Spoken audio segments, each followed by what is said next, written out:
নমস্কার, শুভ সন্ধ্যা। নিউজ ভ্যানগার্ডের পর্দায় সকলকে স্বাগত। সঙ্গে রয়েছে শতাব্দী। গুরুত্বপূর্ণ খবরগুলোর দিকে নজর রাখছি। দুর্যোগপূর্ণ আবহাওয়ার সুযোগকে কাজে লাগিয়ে পাচারকারীরা এবার গরু পাচারের চেষ্টা করছিল, কিন্তু সেই পাচারকে রীতিমতো রুখে দিয়েছে ময়নাগুড়ির স্থানীয় যুবকেরা এবং ঘটনাস্থলে হাজির হয়েছে পুলিশ।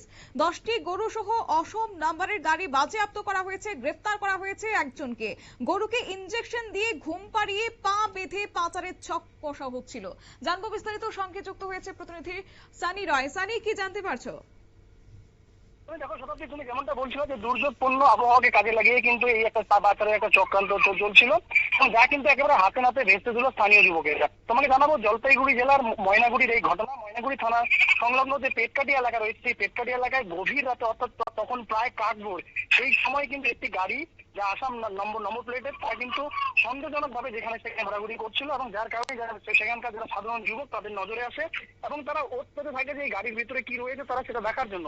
পরবর্তীতে যুবক তরফে সেই গাড়িকে আটক করা হয়। আটক করার পর চালককে জিজ্ঞাসাবাদ করলে চালক কোনোভাবেই তার পেছনে যে ডালা, সেই ডালা খুলতে রাজি হয়নি, এবং পরবর্তীতে রীতিমতো তাদের সঙ্গে একেবারে বাক বিতন্ডা লেগে যায়। তারপরেই কিন্তু সেই গাড়ির যে ডালা, সেই ডালা হয়, এবং ডালা খুলতেই রীতিমতো চোখ খোলা। তোমাকে জানাবো যে মোট 10টি গরু কিন্তু সেখানে রীতিমতো একেবারে অভিনব কায়দায় তারা পাচার করার একটা চেষ্টা করেছিল। সামনে, অর্থাৎ ডালার সামনে যে ধানের যে বস্তা হয়, সেই ধানের বস্তা কিন্তু লাগানো ছিল, এবং বস্তার টানতে উঠে আসে 10টি গরু, এবং তারপরেই কিন্তু উত্তেজিত জনতা সেখানকার যে চালক, সেই চালককে কিন্তু রীতিমতো একেবারে গণধোলাই বলা বাহুল্য, উত্তম মধ্যম দিয়ে কিন্তু সেই গাড়ি সহ চালককে ময়নাগুড়ি থানাতে নিয়ে যায়, এবং থানাতে দীর্ঘক্ষণ তাদের সঙ্গে কিন্তু বচসা বাঁধে। কারণ প্রশাসনিক নজরদারি এবং প্রশাসনের ভূমিকা নিয়ে তারা প্রশ্ন তোলে। কারণ ময়নাগুড়ির একেবারে পেটকাটি এলাকা, থানা থেকে ঢিলছড়া দূরত্ব, সেখানে গিয়ে কিভাবে এই এতগুলি গরু সেখান থেকে রাতের অন্ধকারে পাচার করানো হচ্ছে। এবং যে চালক, তোমাকে জানাবো, চালক কিন্তু স্থানীয় এক যুবক, তিনি সেখান থেকে ধরা পড়েন, এবং লোকের সঙ্গে তাদের সঙ্গে একটা বচসা বাঁধে। সেই জায়গায় দাঁড়িয়ে প্রশাসনিক ভূমিকা নিয়ে তারা প্রশ্ন তুলছেন, এবং অদূরেই একটি খাটাল লক্ষ্য করা যায়। যে খাটালকে নিয়েও কিন্তু তাদের একাধিক প্রশ্ন রয়েছে। সব মিলিয়ে এই মুহূর্তে ময়নাগুড়ি থানার যে পুলিশের ভূমিকা, সেই ভূমিকা নিয়ে যেমন একদিকে তারা প্রশ্ন তুলছেন, পাশাপাশি পুলিশের এই নিষ্ক্রিয়তা নিয়েও তাদের এই গরুগুলি কোথা থেকে আনা হচ্ছিল এবং কোথায় পাচারের উদ্দেশ্যে নিয়ে যাওয়া হচ্ছিল, সেই বিষয়ে কি কিছু জানতে পারছো পুলিশ সূত্রে?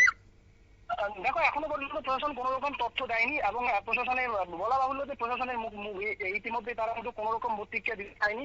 যদিও তারা দাবি করছেন যে গোটা ঘটনার তদন্ত করা হবে, কোথা থেকে এই গরুগুলো নিয়ে আসা হলো বা কোথায় নিয়ে যাওয়া হচ্ছে। তবে স্থানীয় যুবকরা যেমনটা অভিযোগ করছে যে স্থানীয় একটি বাড়িতেই কিন্তু এই গরুগুলিকে রাখা হয়েছিল প্রাথমিক করে, এবং তারপরে সেই গরুগুলিকে আসাম নম্বরের একটি ছোট বোলেরো যে পিক আপ, সেই পিক আপে করে কিন্তু নিয়ে যাওয়ার চেষ্টা চালানো হয়েছিল। এই আসাম নাম্বারের গাড়ি কিভাবে এই ময়নাগুড়িতে এলো, প্রথম প্রশ্ন।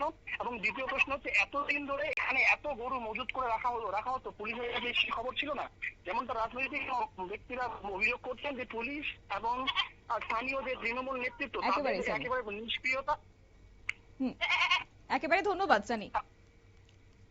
আপনারা শুনছিলেন, এবং যে বিষয় জানা গেছে যে পুলিশের চোখে ধুলো দিতে উপরে চেম্বারে পশু খাদ্য রাখা ছিল, নিচে চেম্বারে বস্তার আড়ালে পা বেঁধে একটির উপর আরো একটি গরু রাখা ছিল বলে জানা গেছে। যদিও পরবর্তীতে স্থানীয় যুবকদের তৎপরতাতে সেই গাড়িটাকে আটক করা হয়েছে এবং পুলিশের হাতে পরবর্তীতে তুলে দেওয়া হয়েছে। এবং জানা গেছে যে গাড়িতে দুজন ছিল, যার মধ্যে একজন পালিয়ে যেতে সক্ষম হয়েছে, অন্যজনকে আটক করা হয়েছে। তবে গোটা ঘটনার তদন্তে নেমেছে এখন পুলিশ। নিয়ে নিচ্ছি ছোট্ট একটি বিজ্ঞাপন বিরতির, সঙ্গে থাকুন।